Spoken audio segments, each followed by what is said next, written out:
Welcome to the realm of science fiction. Don't forget to like and subscribe for more content. Enjoy listening.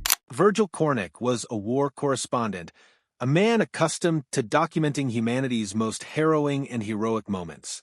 One fateful morning, he woke up to an assignment that would challenge him more than anything he had ever faced before.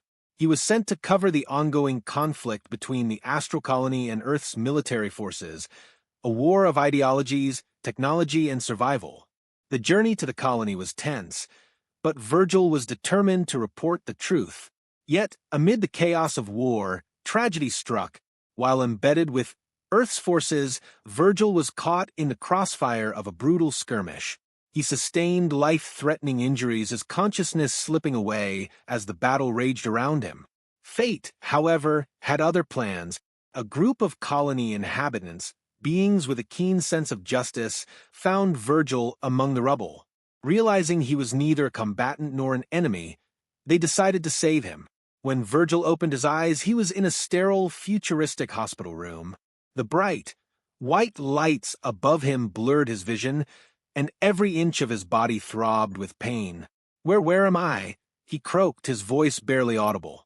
A figure stepped into view, a woman with pale, lavender skin and cascading platinum hair. Her presence was calm and composed, her eyes filled with a blend of clinical precision and genuine compassion. "You're in safe hands, Virgil," she said softly. "I'm Dr. Noro. I'll make sure you recover fully." Virgil struggled to process her words. How do you know my name?" Noro offered a reassuring smile. "We found your identification. You've been through a lot, but you'll be fine. Just trust me." Overwhelmed by his injuries and the sedatives coursing through his system, Virgil's eyes fluttered shut once more. He drifted into a state between sleep and unconsciousness, unaware of the hours passing by.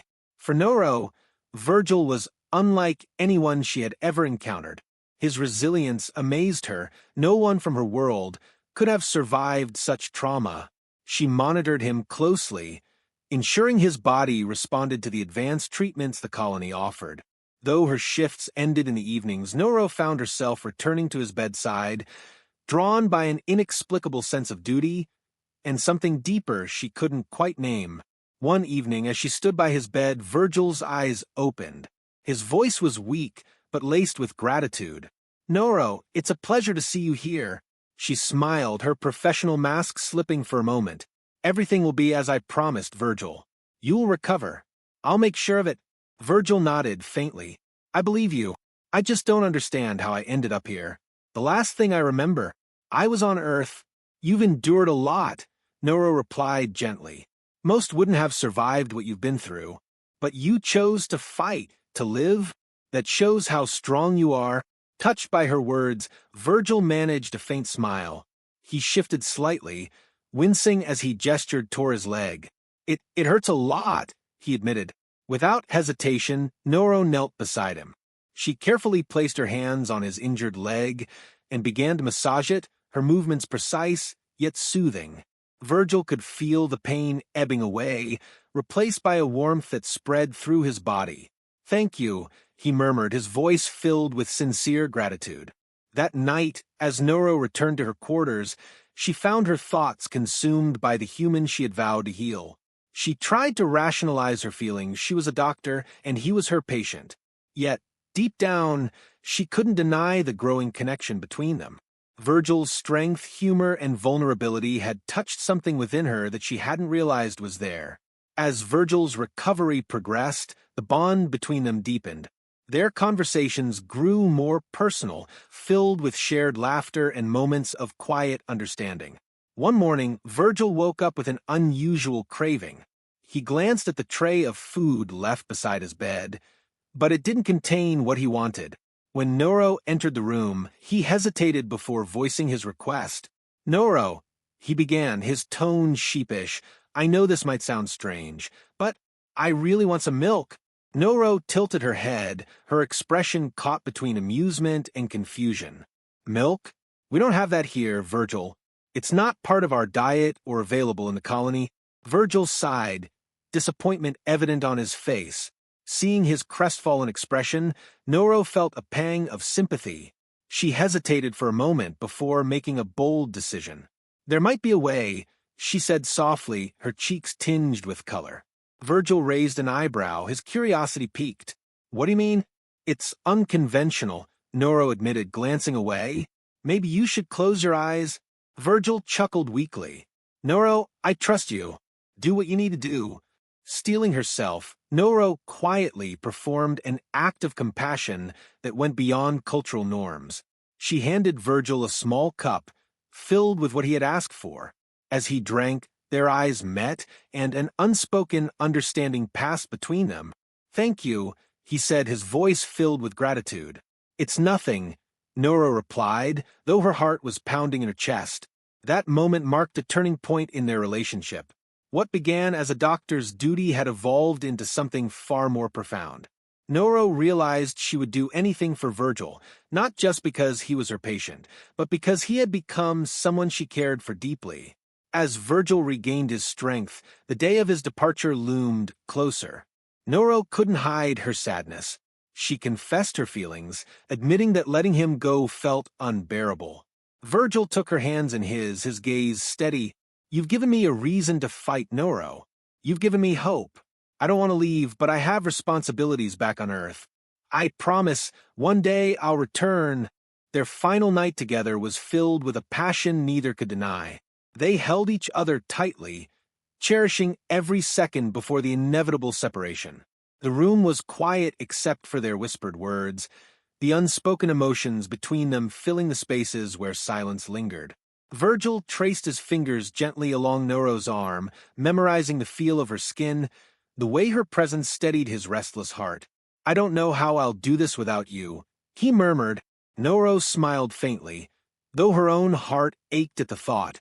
"You've survived so much already, Virgil. You'll find a way, and I'll always be with you, even if I'm not physically there."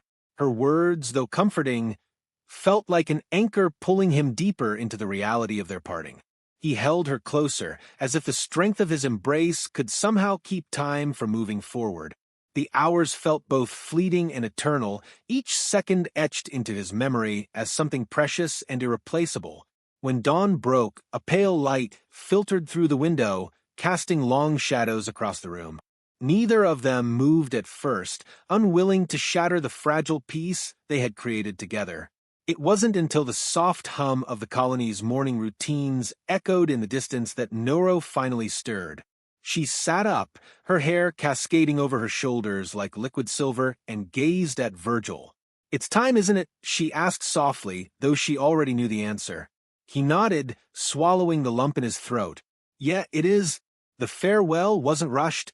They dressed in silence, occasionally stealing glances at one another, their eyes speaking volumes. Noro helped him with the small bag he carried, adjusting the strap on his shoulder with meticulous care, anything to prolong the moment. As they walked to the shuttle bay, the corridors of the colony felt colder, emptier than before. Virgil noticed the way people looked at them, some with curiosity, others with quiet understanding. It seemed their bond hadn't gone unnoticed, though no one dared to comment. When they arrived, the shuttle was already waiting, its engines humming with readiness. Virgil turned to Noro, taking both her hands in his.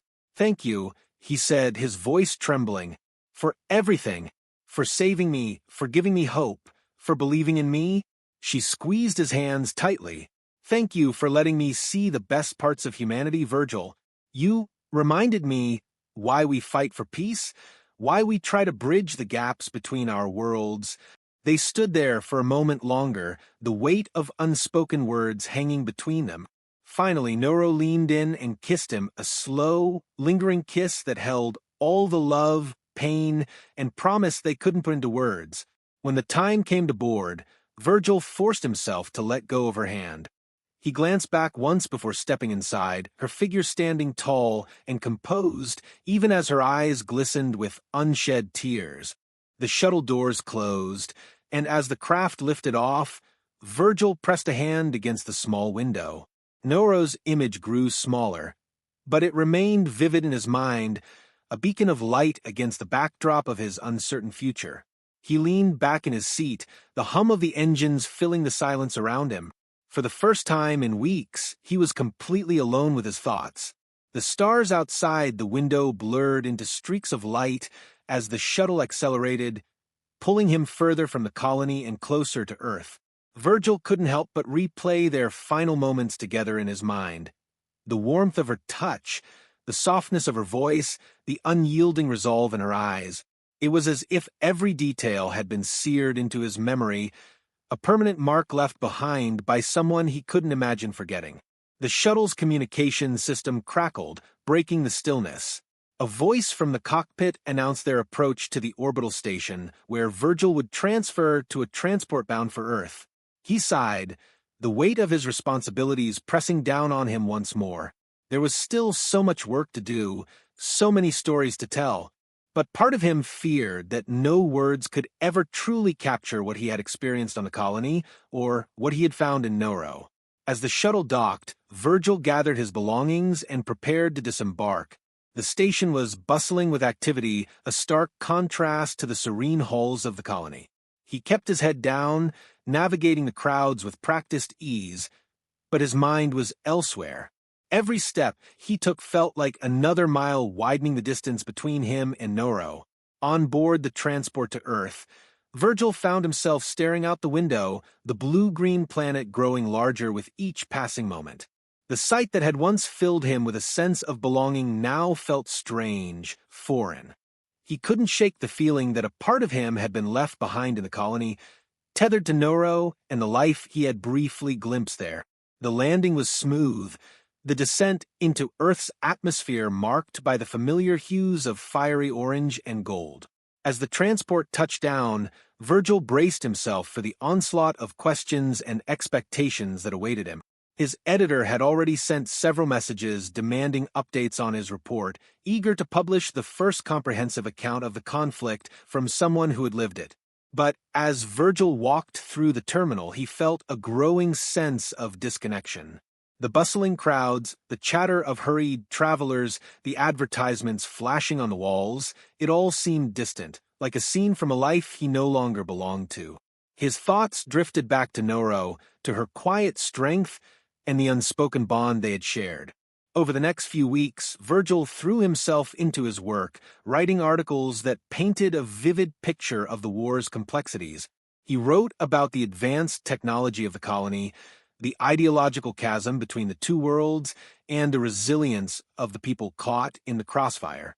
Yet, as he typed each word, he felt the weight of what he couldn't say, the personal journey that had reshaped his perspective, the connection that had given him hope amidst chaos.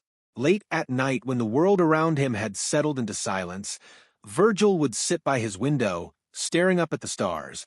He often wondered if Noro was looking at the same expanse of sky, thinking of him as he thought of her.